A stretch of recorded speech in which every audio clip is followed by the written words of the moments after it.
Actually, James, you talk openly about the lack of discussion around postnatal recovery. And like you've mentioned in posts that we've seen and talked openly amongst a lot of people about how bounce back culture is rife on social media and how it's almost impossible to avoid, and also there's unrealistic expectations on young people who have children. So how's your mindset now going into your second pregnancy about postnatal recovery? Do you have a certain mindset about how you're going to cope? Because I know it's going to be a very different kind of recovery. Or do you have things in place that you already know, okay, this is what I've previously experienced, I kind of feel at least a little bit more prepared for this?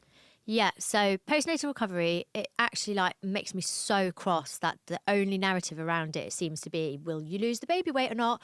And you'll be back to normal in 6 weeks. And you see people going back to exercise, which, by the way, great to go back to exercise, but before they even know if they're properly healed. And I just feel like that's such a rubbish thing that our healthcare system doesn't even check. Like any other operation I've had in life, you get checked out and they make sure you're recovered. Whereas childbirth, it feels like there's so much help up until the baby's here. Then you're you're on your own. Yeah. And it's really bad. I can't even imagine what it must cost for the long term. But the thing that annoys me is we are judged on if we lose weight or not. And it's nobody gives a shit if we're weeing ourselves or pooing ourselves or, have pain. So I had pain with any form of intercourse for 20 months. Wow. And I felt broken because also there's all this pressure as well around don't lose the romance. Yeah. And Tommy was a bit mad at me about that as well, because he was do you really think that I want to hurt you? You think of what, that I would leave you or cheat on you because you gave birth to my child? He was that's such a nonsense thing that belongs in the past, and it's certainly not what my opinion is. But it did feel the only time when I did lose weight, because I had COVID and then I was ill or depressed or whatever it was, and people were wow, what's your secret? And I was depression? I don't know. Oh, wow. You should try it. It's great. So this time round, I think firstly, I don't have that expectation that in 6 weeks I'll be back to normal mentally, physically, spiritually, emotionally. So I know it might take longer than that. And number two, I have a lot more support. The first time round, obviously, we couldn't because of lockdown. But this time round, Tommy's mum's going to come and stay. My mum's going to stay for a week. So we just have someone that I'm not having to... I feel first time round, I was look at me, I'm walking around and I've got the baby carrier on and I can lift things again and I can do this and I can do that. Whereas this time I feel it's actually a really nice time just to be able to chill and listen to your body. And the more that you kind of rest, and hopefully the quicker the recovery. So my plan is just to watch series, more than one episode, hopefully. And actually Tommy, finish them if you're in listening. one day. Yeah. Tommy, come on, mate. You got to let her at least watch more than one episode, at least. He'll be we'll have a binge watch, let's watch 2. Yeah. Yeah.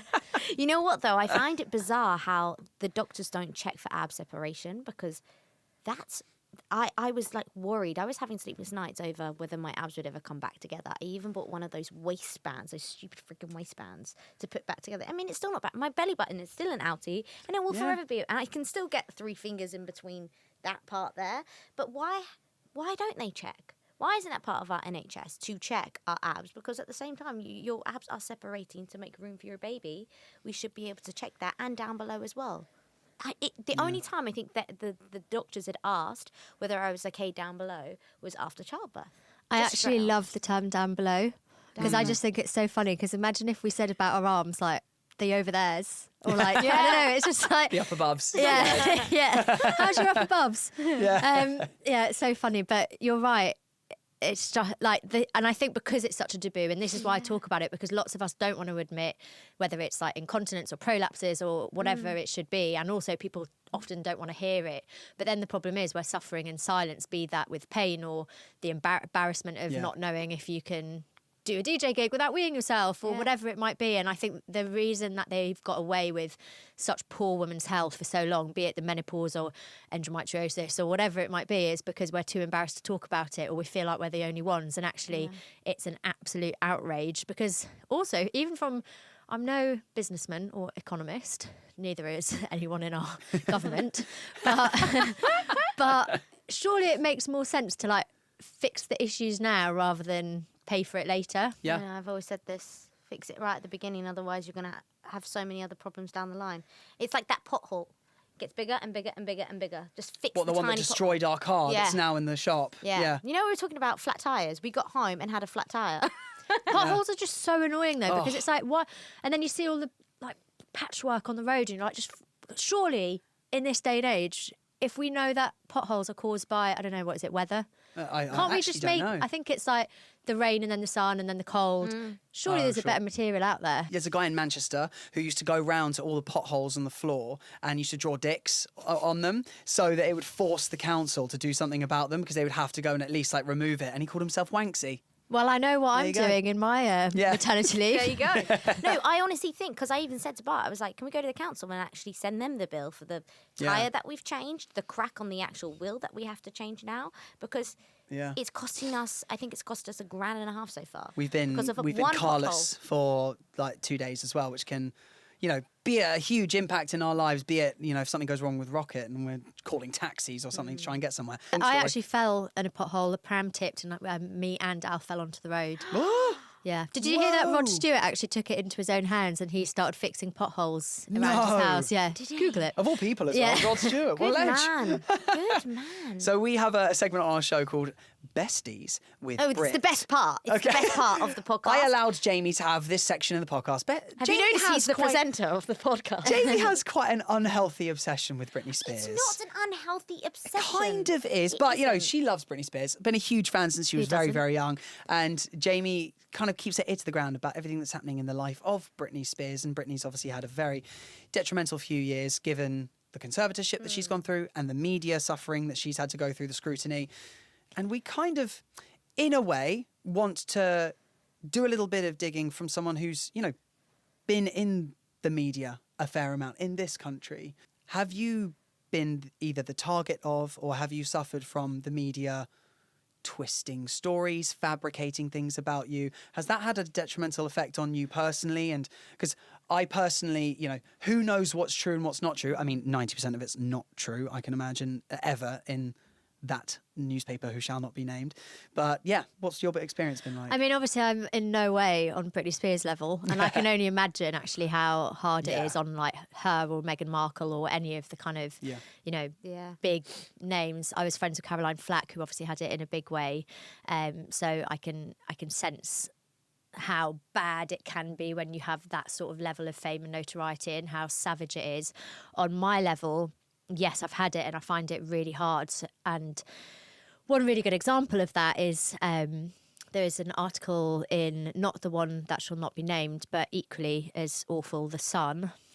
And it said something like, Ashley James, who's famous for dating famous men and getting her boobs out. It was honestly something like that. And I was like... First of all, lazy writing, but also horrendous. But I was like, also, who are the famous men? Yeah, like what? I was like, this is like, literally, it made me feel so shit about myself, because I thought, is that really what I am, or like what people see me as? And anyone who doesn't know who I am, who, by the way, I don't expect people to know who I am, but it's like, people are going to be reading that, and it just makes me feel so like insignificant or stupid, or like, is that everything I've worked towards, and my intelligence or anything else has just been like boiled down to essentially the way my body is and my dating history, which annoyingly I've never even confirmed. So they think that I dated someone. So this is where it all started. So it's like, for ages it was like Ashley James, her rumoured flame. Oh my God. And I was like, so now you're telling me that I'm famous for dating someone that you don't even know if I've dated or not, and for getting my boobs out. But like, also, sorry that I've got big boobs. Like, they are out because they are attached to my freaking body. And it's like this like misogyny that we always read in the media. You know, every time it's like Ashley James flaunts her cleavage as she steps outside, and it's like me wearing clothes, and it's like I'm honestly not flaunting them, but it plays into this idea that we're asking for it, or you know, that we're craving attention. Yeah, craving attention. And what they do is, so because a lot of the time I post on social media, it could be about postnatal bodies or bodies in general, or the fact that, you know, it shouldn't matter what size our boobs are. Like, we're not wanting attention. Usually we actively don't want the attention. So please, can you look at my eyes instead of my cleavage? Because you've made me like second guess my entire outfit choice and made me feel like really cheap. And then they'll twist that to be like, Ashley James laments having big boobs. And then they'll hunt out a picture of me, which is like from when I used to model. So it'll be like a lingerie picture, which is more like male gazy. And it's like Ashley James laments people focusing on her breasts. So then obviously naturally the keyboard warriors are like, well, she shouldn't do pictures like that then if she... Yeah, of course. So yeah, I'd say that's where I get really upset, particularly that Sun article. And it said something like from milking cows to... I can't even remember what it was. Basically, Was this because I grew up after on a you dairy had the farm. baby as well? I was pregnant with Alf, but I remember sitting in the park in lockdown. It was the only place we were allowed to go. And just like crying my eyes out, being like, I've worked in this industry for 10 years and I've worked really hard. And also I've really... Like, I could have dated famous men if I really wanted to. I could have even sold stories if I really wanted to. But I've like actively tried to... Well, not even tried not to do that. I just wouldn't do that. And like, you're still just boiled down to like... what you look like and who you've dated or not. So yeah, I think that's from my like really Z-list level of it. So I can't imagine how it feels to be like a Meghan Markle where you literally just have people, sources, a source claimed. Oh, it really frustrates me Just when I sat read outside it. your house. That's what Yeah. scares me. Like obviously the Kardashians and Britney Spears and whatever, they literally are just tented up outside your house waiting for you to leave, like vultures. I love just- what Blake Lively did after announcing she was pregnant because she saw Paps like waiting outside of her house. That she just posted a bump pic, and like obviously she shouldn't have to do that, but she was like, to the people waiting outside my house, sorry you didn't get the exclusive, and just like put it on herself. nice. Brilliant. And then when she announced it, it was just after the Super Bowl with no bump. It was brilliant. She's so good. But that's the thing. Like, this is what annoys me about the Britney Spears conspiracy. This was going to be my question. I was going to say, what is new with Brit? Because What that's is new with typically what we Britney? talk about. What's happening with the Britster? Even though she put a statement out saying that, please fans, don't call the police on me, I'm absolutely fine, they're still going above and beyond, and she keeps... The thing is you put it really, really well. Imagine a animal, like just say a whale, being trapped in a cage for years and years and years and slowly changing, then they release it back into the wild. That whale's not going to be the same whale as it was before. It's the same with Britney. She's not the same woman as she was before because she's been in a conservatorship for that long. But we've just got to stop and let her live her life. They need to... I don't know how Beyonce does it, but I swear she pays the paps to keep everything at bay. Like, don't write about me. Somebody has to be like, give them a friggin' check and tell them to fuck off and stop posting on social media. But if she wants to post on social media, she should be able to do what she wants to do without being judged. But she will be judged because of who she was beforehand. It's really I feel like we're sad. very quick to judge women a lot more than men. If you look at someone like Kanye West, like no one's put him in a conservatorship, and he's talked some really dark stuff about Nazis and other things, and it's like everybody almost sympathises with him. So whenever you bring it up, they're like, oh, I know, but he's bipolar, or, you know, he's suffering from mental health. And we should, by the way, we should absolutely have sympathy for mental health. But why is it when it's a woman, it's like you almost can't wait for her to step out of line. Like, lock her up. And Lock she her up. Get definitely her back in has. that conservatorship. And she definitely has, she could have bipolar. I mean, she takes the laundry list of drugs that was like, announced that she takes Well, they were for making her- all these different disorders, and yet we go, oh my God, look at what she's posting on Instagram. What an idiot! And it's it's not really. It's not really fair. But they were making her take a drug she didn't need, and that's what As well, which is even And worse. what she's done is she's stopped the drugs because she doesn't want anything in her system, which is really dangerous to do. If you just come off antidepressants, it really affects you. You have to slowly come off them. You have But to she just wean wanted to yourself off stop. of them, yeah. But this is what we know from the media, right? We're talking from the media standpoint on what we've read. It could be all rubbish. I think this is the thing. It's like learning to, even if the newspaper that shall not be named is your guilty pleasure, it's kind of like taking it with a pinch of salt and being like, instead of being like, how dare Meghan Markle do this? It's like, maybe she actually didn't. Maybe it's just like some weird source that's just making up shit for headlines. Yeah. But yeah. I find, all of them can jog on. They all kind of do very, very untrustworthy things that basically I don't understand why you can then appreciate, or it makes it very difficult to appreciate or, have sympathy for journalism in any kind of way, shape or form because of the amount of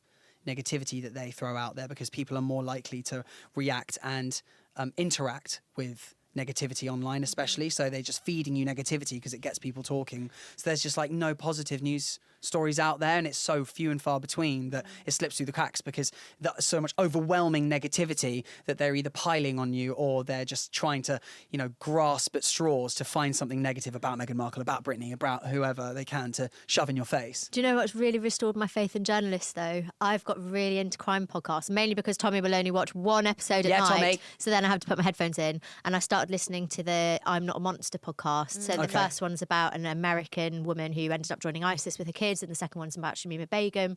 And now I'm just hooked. I'm listening to one about this journalist who got killed in Sudan, and it's like this, was he a rebel fighter or was he a journalist? Because it's all very like lines crossed, and the journalism there is amazing because it's like, wow, these people literally risk their lives to try and find stories. So when you say journalism bad, we mean showbiz. I mean, yes, of course. Showbiz. I mean, I've got showbiz well into journalism. this, and I'm like, wow, bloody journalists, what great people they are, putting their lives at risk. Yeah.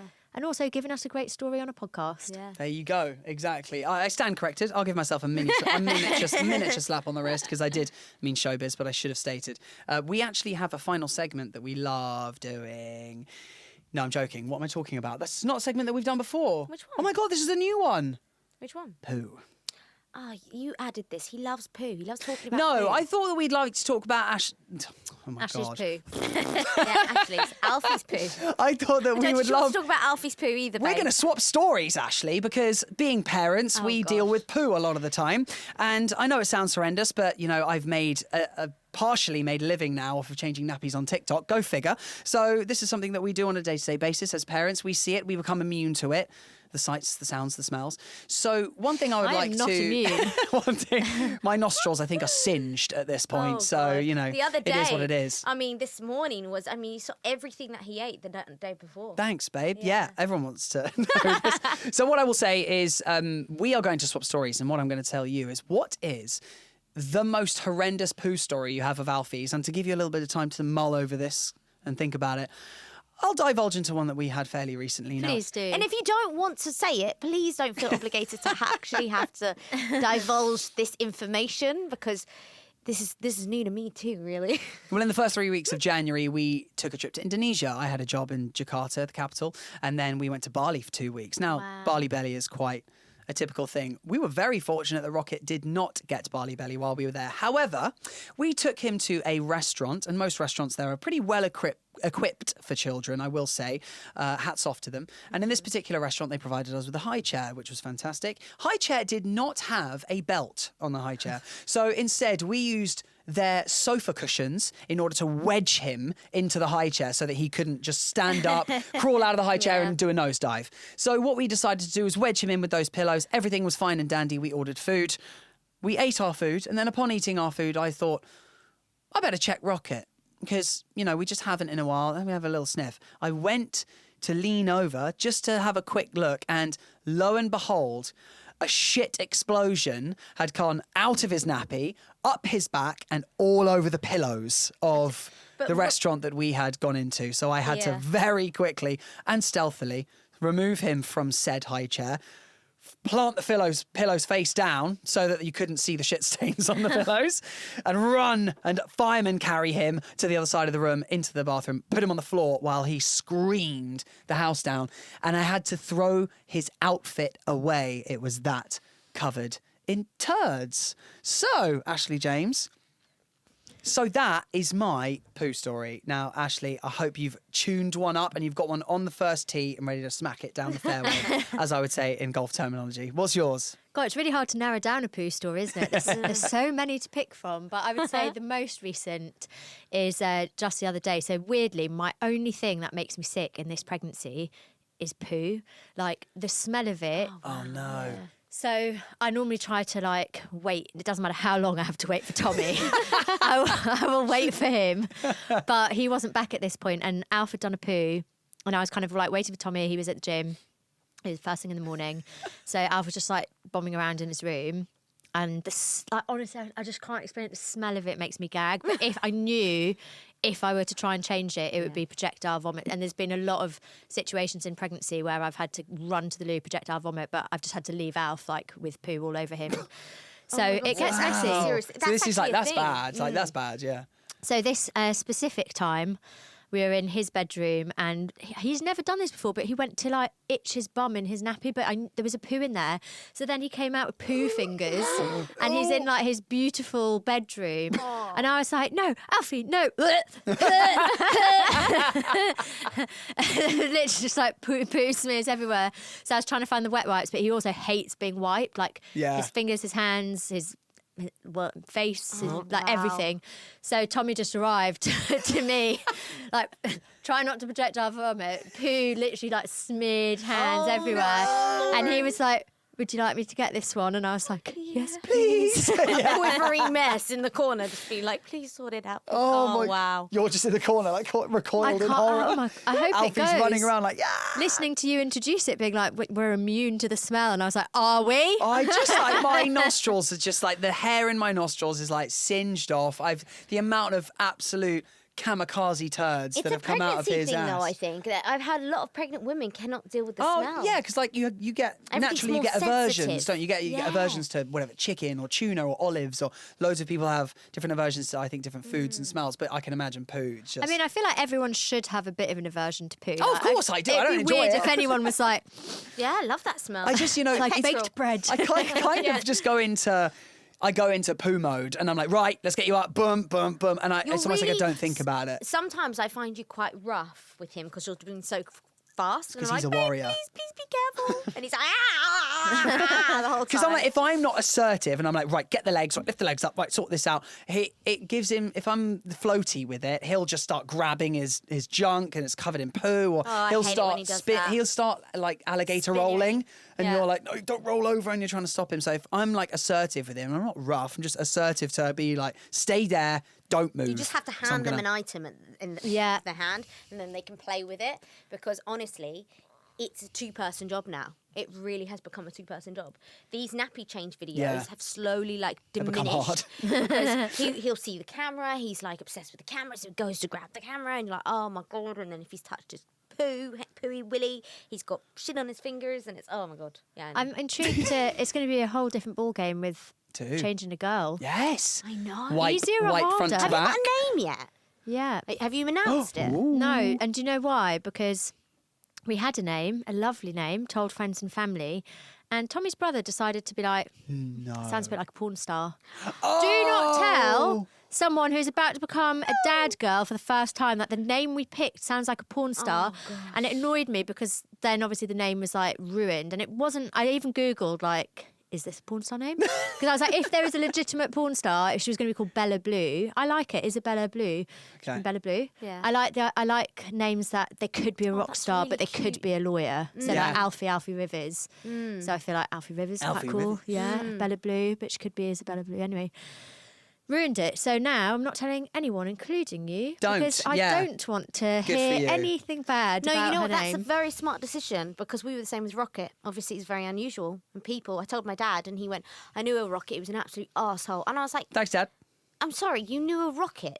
Like, that's such a rare name. And he was like, yeah, well, his surname's Rocket. And I'm like, Oh, so he's not called it's Rocket not actually then? called Rocket. And then we were just like, you know Andre. what? After that, let's just not say anything because you don't want, it's your baby. You don't want anyone's, Ugh. input. Alfie. Although Your the great baby. thing about social media is, don't worry, because people will tell you if they don't like the name when you announce it. There you go. You're like, oh shit, Sally2130 doesn't like the name. We're going to have to change it. So sorry. I saw Molly May's birth story, and she opens it up with, so this is Bambi. I know everybody hates the name. And I was like, oh, bless her. That's her first baby. And everyone's like insulting the name. I loved the name. I thought the name was gorgeous. Also, it's not our child, so who gives a Yeah, shit who if we cares? You like don't the have to name or see every not? day. It's not your baby. Yeah. Well, Ashley James, you're an absolute Thank you gem. so Thank you much. so much for coming on the Don't Tell Mum podcast. And you are taking a our ledge. virginity on Guest virginity. guest virginity with Don't Tell Mum. She's in Don't this Tell Mum. fantabulous studio. We're very excited to be here and to have more guests on here that we can chat to and talk about poo stories. You know what? When this releases, actually,